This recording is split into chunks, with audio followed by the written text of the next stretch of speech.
I have in front of me here the brand new Legion 5 Slim AMD model for 2023. This was just released actually like a week ago here in Canada. The Slim models are quite a bit different this year. They're broken up into two SKUs. There's the Legion 5 and the Legion 7. Last year it was just the Legion 7, which is their premium lineup. So this is the more affordable Legion 5 lineup. There's some interesting things I noticed about this laptop here. It's not actually that thin, even though it's called the Legion Slim. It's basically as thick as the Legion 5 Pro. But it is in the slim lineup, which is, I guess, technically, maybe they're more budget lineup right now. It's certainly not a very thick laptop by any means, probably similar to the Legion 5 Pro, but this is the Legion 5 Slim. This one here has the brand new AMD 7840HS processor. It's the Phoenix RDNA 3 processor in here, so it's going to be a lower power, but it's still going to perform very, very well. There's a couple different options you can get in terms of the GPU. This here is the highest model that they offer, so it has the RTX 4060. They're not going to run at quite as high watt as some of the other variants like the Legion 5 Pro or the Legion 7 Pro. One of the interesting things about the 4000 series NVIDIA this year isn't their overall raw performance. They're actually kind of not that impressive in terms of raw performance, but what is impressive this year is that the performance per watt. So despite the fact that this is going to run at a lower wattage, for example 100 watts, I suspect it's actually going to perform very, very well. The MSRP, not great on the Lenovo website, but they always have really good sales. So I actually picked this up for a really good price. I think it was like 1,400 Canadian dollars, which is maybe 1,100 American. So I mean, it's kind of a no-brainer at that price, to be honest, for what you get out of it. Typically, budget gaming laptops come with kind of crappy screens, I'd call them. This one here is a 1600p screen, which is quite nice. It's not the brightest, but it is still 300 nits, so it's going to get the job done. Certainly not a dim screen by any means. And it does have good color accuracy as well. So overall, it's a pretty good screen. It's not thick for no reason. If you actually open it up, there's a reason that it is a little bit of a thicker laptop. But it's not super heavy, it's not super light. The main thing that I find compelling about it is that despite the fact that it is quite cheap, to be honest, in terms of cost, you actually get a pretty nice laptop all around. There's no real corners cut. There's a few things that they maybe trimmed a little bit to keep the cost down, but there's no cut corners, I would say. Pretty standard stuff. Should be 230 watts, I believe. Not much smaller than my 320 watt that's on my Legion 7, but that's a gallium nitrate charger. So, okay, and there it is. The new Legion 5 Slim. It is significantly less slim than I would have thought. I will be honest right off the bat. The Legion 7 Slim for last year, for 2022, was actually legitimately quite a slim laptop. Let's just look at it first. So it's the lighter metal. The Legion 7 that I have is a darker metal. So this is nice. This is the same as the Legion 7 from 2022. You can see up here, you get your ports labeled. Kind of the same type of design elements. But yeah, so let's just have a quick look at the form factor here. I'm going to bring in my Legion 7 for 2022 just to show that this is not really a slim laptop.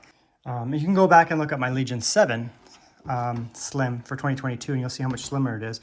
But you can see here, this is my Legion 7. I'm a bit confused by what makes it slim. The Legions in general are fairly slim if you compare them to other brands. So I mean, like this is a fairly slim laptop too. As it is. So it's basically the exact same thickness as my Legion 7, full with, the full 4090 in that. Top is metal, that's nice. It has the, this design here, which is the same as the Legion 7 from last year. I actually like that. If you look at the hinge on this year's model, I'm not sure if it really makes a difference, but this has a dual hinge right there. Aesthetically, I just like this. So this looks a lot more like the Legion 7 and the Legion 7 Slim. On the left here, we have our USB ports. So we have two USB. They're not USB 4, but they're still quick. The 3.2 Gen 2. So you'll get 10 gigabyte of both of those. Headphone, microphone jack. A dual vent type. SD card here. Full-size SD card. Camera kill switch. No I/O on this side. Dual USB-A. One of them, and they're both 10 gigabit. So these are actually fast USB-A. So you can actually get 1,000 megabytes a second out of these. Some brands use 5 gigabits of their USB-A, which is fine for like a USB dongle. But if you have like a, an NVMe enclosure or something like that, you can actually get 1,000 megabytes a second out of these here. You get the RJ45 Ethernet, HDMI as well, and then your power. The new NVIDIA GPUs are pretty expensive, to be honest. So they definitely put in some, plastic there. I would prefer it to be metal, but I mean, it's not a big deal on that kind of stuff. The bottom is plastic for sure. Yeah, that's definitely plastic there. Good plastic, but plastic. You get your standard feet there to raise it up. The big vent intake, speakers here. So on, some of the models for 2023, they fire on an angle, these speakers here. So if we bring in the Legion 7, fires on an angle, so it doesn't go right down to the table. I don't find it makes a huge difference. This Legion 7 has really good speakers in general, but so did last year's model of Legion 7 and Legion 7 Slim that fired down. So we'll have to just see what's inside. It looks very nice aesthetically, but it's definitely thicker. So, you know, like I said, there's a few, this is the Legion 5, it's not the Legion 7. So they do have to, you know, it's not going to be as premium as the Legion 7. I suspect the Legion 7 Slim will be a little bit more premium in some ways, but it's definitely not that slim. Oh, interesting. Okay, so they actually brought back some of the more of the Legion 7 aesthetics here. So this grill doesn't do anything. It might like let some heat off. They had the same thing on the Legion 7 Slim, and they had the same thing on the Legion 7 for 2022, both of them. So it has that grill there, which just gives it a nice little accent. It doesn't have the ring style, you know, fingerprint sensor, which is even the same on the Legion Pro 7, like the highest spec model here. But otherwise, it looks very much like the Legion 7 Slim from before, other than being a little bit thicker. This, I think this is plastic. Yeah, this is a plastic chassis. So, you know, they're cutting some costs somewhere. It doesn't have a lot of keyboard. I'm pressing very hard. It doesn't have a lot of keyboard flex, but there's definitely some for sure.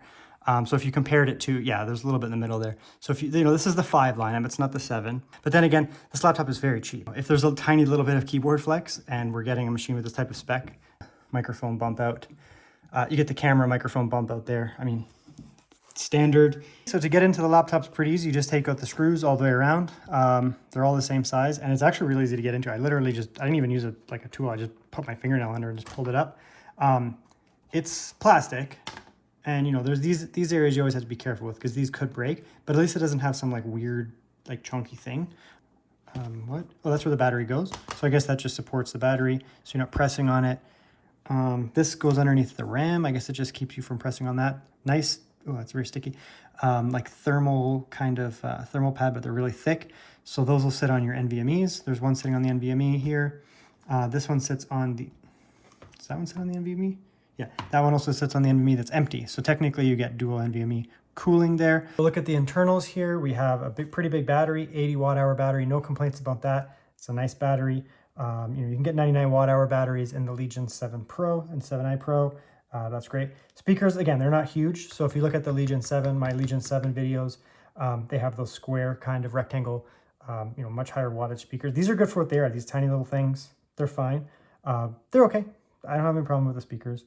Wi-Fi, you get dual NVMe, so you can actually upgrade so you can upgrade the storage here. You get your first NVMe here, and then you have a second slot there. So you can do dual NVMe. That's nice to see. Last year's model, the Legion 7 Slim, only had single NVMe for AMD. So this is the 5. It's not even the like premium one. They do have the 7 coming soon, but you get dual NVMe. So that's a huge upgrade this year. Last year for the Slim models, the Legion 7 Slim for AMD, you only had 1 RAM slot. So, you know, you had 8 gigabytes on the board. You couldn't change that. And then, you know, you could put in like a 16 gigabyte slot, take it up to 24 gigabytes, but you wouldn't be running in dual channel or quad channel. So that was unfortunate. So you get dual RAM slots here, and it's fast RAM. So 5600 megahertz RAM in here in both slots, and it actually runs at 5600 megahertz. Awesome to see. So you can upgrade this to 32. You can upgrade this to 64, no problems. Even though it's called a Slim and it's like a pretty budget line, having dual NVMe is very compelling. Dual RAM slot, fully upgradable as well. Now I can kind of see why the laptop was thick. We're going to come down here a little bit. And these are thick fans, like very thick fans. The height of them is like a centimeter. They're about a centimeter thick. So that's a thick fan right there, which you may not think that matters, but I mean, you're going to be moving a lot of air. It has very dense fan blades there, which is awesome, and very thick fans. So even though it doesn't use a vapor chamber, there's going to be moving a lot of air here. And this is just a 4060. So even though it doesn't have a vapor chamber or anything, this is pretty heavily designed cooling, to be honest. So that's why, you know, that's why it's thick.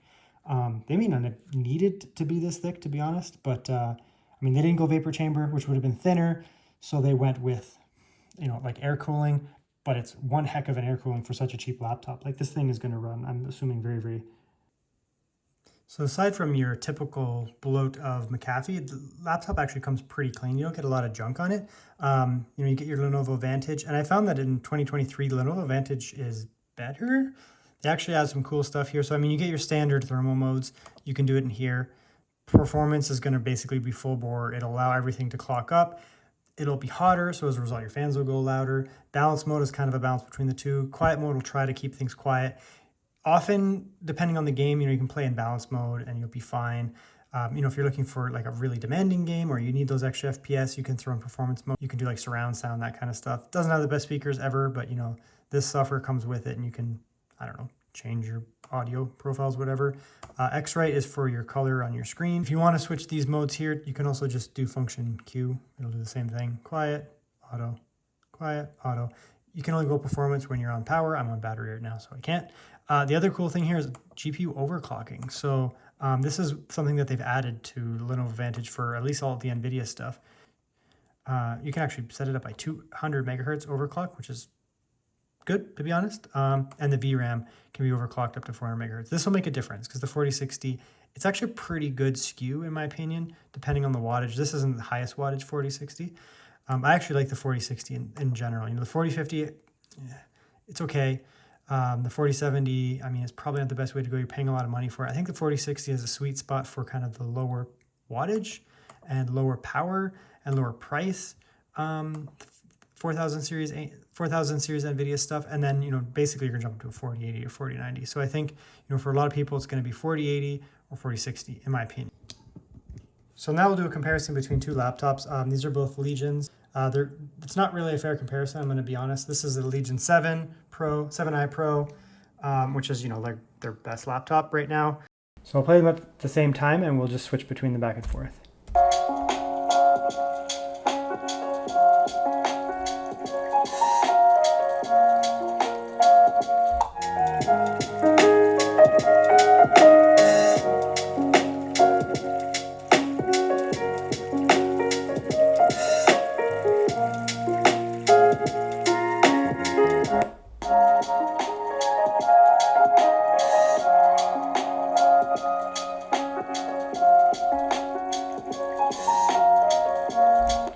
Okay, so I mean, it's not fair.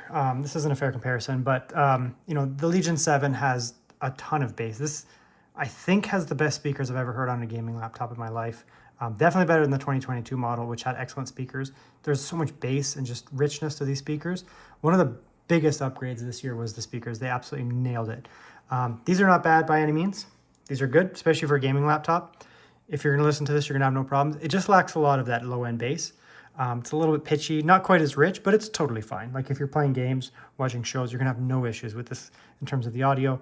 But I mean, there are better ones, but I mean, it's kind of an unfair comparison. Okay, so first things first, you can see here, it's hard to describe, but the Legion 7 over here has slightly larger keycaps, just ever so slightly larger than the Legion 7. These are a slightly smaller keycap, same as last year, to be honest. And obviously the texture is different. So if you feel the texture of these, it's like a smooth kind of, like a smooth, almost glossy texture, whereas the Legion 7 has, it's still glossy, but it's a little bit more, I don't know, tacky or something. I like the slightly more larger keycap, like higher keycap on this, but I actually prefer the texture of this. This is exactly the same texture as the Legion 7 from 2022 and the Legion 7 Slim from 2022, at least the AMD. It looks exactly the same and feels basically the same.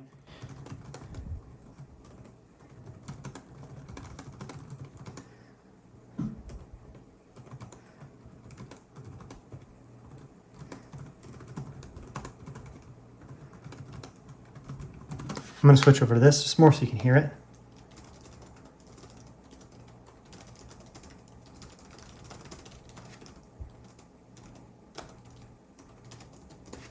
Back here.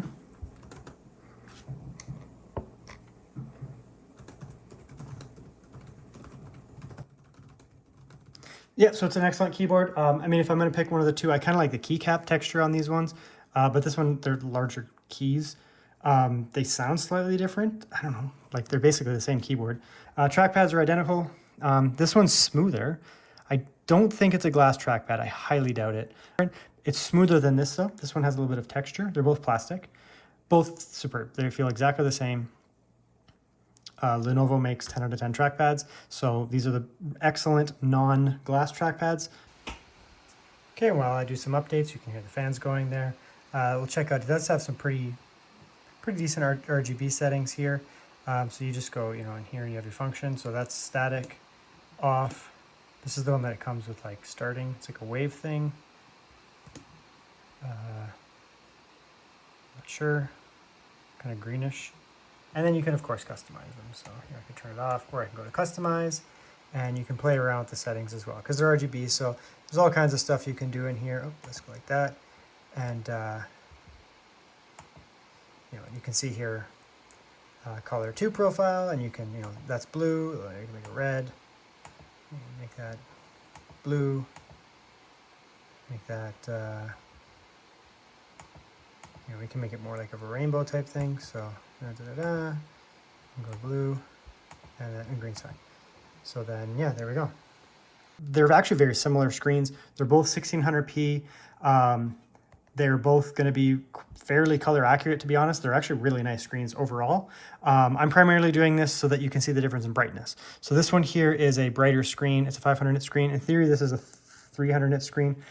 I don't unfortunately have like a brightness meter. Sometimes, a little less or more. I've seen 300 nit screens that look less bright than this. So this one might be slightly over 300 nits, but we'll just do a little comparison here. The iPhone might average these out ever so slightly, but you might be able to notice a difference here.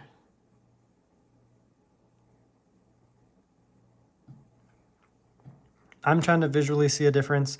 The colors are identical, to be honest. They look identical. There's no difference in colors. However, this screen's not as bright. So 500 nit screen, 300 nit screen. And so the iPhone, when comparing the two of them to get together, it's going to make this one look brighter than that because it is brighter. In a dark room, they're both very bright. 300 nits might not be like super bright. Like if you're in an extremely bright cafe and the sun's coming on your screen, you're going to get more brightness out of this. So it'll be easier to see. But they're both good for gaming laptops. I mean, 300 nits is like better than what you usually get. So I mean, you're getting a pretty bright screen regardless. 300 nits, good colors though. So you're gonna like both. So we'll go to the main show here. So yeah, it's a nice screen overall. The colors are really nice. High refresh rate monitor, obviously. It's a great screen, 16:10 aspect ratio, 1600p. So that's really nice. 165 hertz refresh rate. So you're not losing anything. It's a really good screen. It's big screen. Has great colors overall. So if you're doing professional work, you're going to be able to do that well on here. The colors look great to me. They're really bright, quite nice. The screen is only 300 nits. So if you're in the brightest rooms ever, you're not going to get a ton of brightness. But most gaming laptops, I mean, if they are even 1600p and high refresh rate, typically they're not that bright, like 250 nits, 300 nits maybe. And a lot of laptops at this price range, I mean, we're looking at a pretty budget laptop in terms of price, getting 165 hertz refresh rate, 1600p, and good colors, and still 300 nits. It's actually a pretty compelling price here. So I think the screen looks great. And here's a look at the camera here. It's a pretty dark room, a little bit of light in front, not much behind, and seems to look good. Pretty standard, gaming laptop camera. Nothing wrong with the graininess, separating out the dark and the light really well. So if you need to, do some conferences or whatever, some Zoom calls, team calls, whatever, should be totally fine. Here's a look at the battery here. So I'm on best power efficiency mode and silent mode, not on battery saver. And I'm getting 4 hours and 22 minutes with only 70% battery. And I'm actually using the laptop here, browsing some websites here, watching some YouTube, that kind of thing. Nothing super intensive, but I'm not, laying off the laptop. So, basic mixed use, I would say this is probably around a 6 to 6.5 hour laptop. You can stretch it up to 8 hours, absolutely. And, of course, if you're doing something more demanding, it's going to drop down. So what's my takeaway for this laptop, the new Legion 5 Slim for 2023?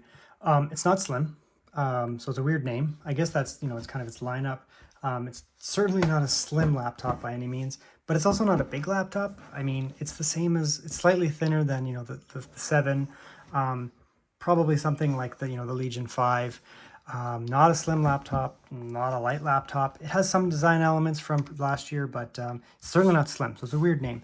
However, it actually is bang for the buck. It's actually a pretty compelling buy. So, last year, you only had a single RAM slot. This year, you have 2 SODIMM slots. So, you can upgrade the RAM, which is very compelling to me. You have dual NVMe in this as well. So you can really kit out this. You can just buy it as like kind of a more basic buy from Lenovo. Throw in whatever RAM you want. Throw in a lot of storage. So you can really kit this out quite a bit. Despite the fact that the 4060 runs at, lower wattage, it actually performs quite well. So the 4060 on this is performing very well. The Phoenix CPU 7840HS is performing extremely well as well. The screen, despite the fact that it's, you know, only 300 nits, which sometimes people will complain about, it's bright enough, to be honest. 300 nits is bright enough for a lot of people, especially on a gaming laptop. Then you have the fact that it's 165 hertz refresh rate with good colors as well, 1600p, so the screen's a pretty good win. The speakers are okay, nothing special, and you know, there's a lot of plastic in it, but overall, I mean, it's not their highest lineup. It's not their, you know, their Slim 7, it's the Slim 5. Bang for the buck, it's hard to beat. Looking at this price bracket, I'm trying to think of what, you know, you'd be buying from another brand around this price, and you're not necessarily going to get really anything that can compete with this. You know, pretty good screen all around, really nice keyboard, obviously. 4060 performs really well. The Phoenix GPU performs really well. Lots of upgradeability. So it's overall, I think it's actually a pretty good buy. I would have liked to have seen a little bit slimmer, but you know, I think the fact that they use an aluminum heatsink on the actual chip means they have to put in more cooling, and the cooling is very, like, it actually is very effective. The machine runs quite cool. So you may hear, you know, it has aluminum heatsink. It's not a hot machine by any means. It's actually quite cool. However, the fans are noisy. So, you know, it runs extremely cool, like 60 degrees, 70 degrees, which is nothing, to be honest. It's very, very cool, which is nice for longevity as well. But then the fans run noisy. So it's kind of a weird place. Like, I'd almost prefer it to run slightly hotter with less fan noise, or, which means, you know, you could get like a third-party tweaking tool and potentially, you know, tweak those fans, get the fans a little bit lower, the fan curve, change it slightly so they don't kick in until it gets to a higher temperature. And you can see here, you know, in games, it runs kind of noisy, but in day-to-day tasks, it's actually a very quiet machine. Okay, here we are in Red Dead Redemption 2. I'm going to record this externally so that you can hear the fan. Right now I have it in performance mode, everything kind of maxed, and I just want to check the decibels. It's loud.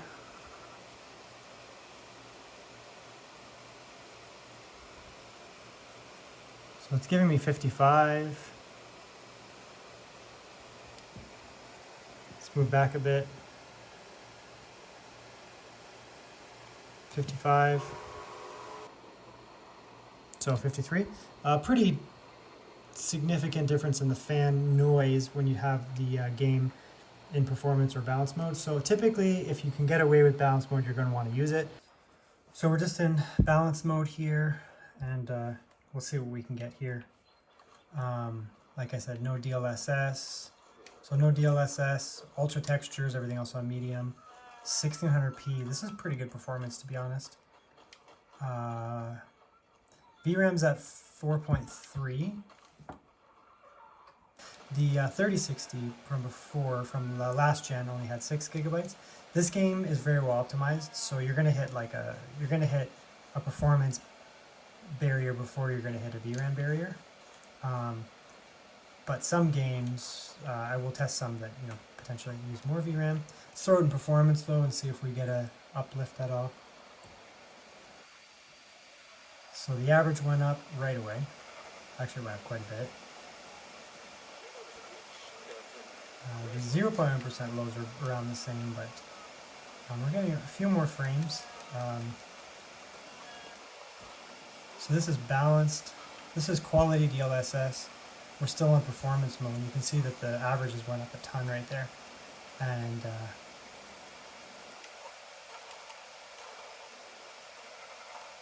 0.1% lows went up quite a bit too. So the DLSS is helping. We went from like 12. We're at 30 as the 0.1% low. So that's good actually. Let's flip out here. We're going to check the CPU. Unfortunately, Afterburner just can't. I don't know, maybe because these chips are so new. But the temperatures here are pretty good, under 80. So one of the advantages of this GPU, the 4060 instead of the 3060, is more VRAM. So they upped the VRAM on the 4060 by 2 gigabytes. That was a great decision on NVIDIA's part, because you can see here we're at 6.4 gigabytes. We would have hit a VRAM on the 3060, and you had to lower the settings. So that's unfortunate. And you know, we can potentially increase the settings a bit and use some scaling in that. But yeah, so this is 1600p, just medium native. This is not an easy to run game, not by any stretch. And yeah, pretty good performance, 45 on average. It's kind of like balanced mode. So, you know, if you play on like a console, PS5 or whatever, and you go for like a balanced style mode, typically they're going to be something like this, where you get 45 FPS, balancing fidelity and performance. You could turn it up, turn this up to high and get 30-ish. But, let's just go with FSR quality. Yeah, huge jump there. So 1600p and just, the lightest FSR, quality FSR, and it's made a huge difference in performance, actually, almost doubled. We went from 40 or 45, I guess it was. So, we're up at like probably 70 or 80% uplift here. The 0.1% lows aren't fantastic, but the 1% lows are fine. I'm not really seeing any visual hitching. It's going to get noisier in performance mode, but we'll get better performance. So, yeah, pretty big uplift right there. VRAM now at 7 gigabytes. So again, the 4060 is coming in clutch here. The fact that it has that extra 2 gigabytes of VRAM over the 3060 from last gen, it helps. NVIDIA, I mean, some people don't realize, but you can see it here. Even on an NVIDIA GPU, VRAM really does help quite a bit. Average is 85, lows of 60 and 40 respectively on the 0 and 0.1% lows. Actually, it's really good performance, to be honest. Better than I anticipated. We could actually turn it up a bit. Performance. So high 1600p, quality DLSS, quality FSR, to the lightest FSR, and performance mode. So in this game, some games, performance, the balance mode doesn't make a huge difference. Like it'll make a difference, but it won't be like staggering. It's making a pretty big difference here, actually. It's really helping. We're getting 80-ish FPS on high with only the lightest FSR, and the 0.1% lows aren't the best in the world, but that's okay.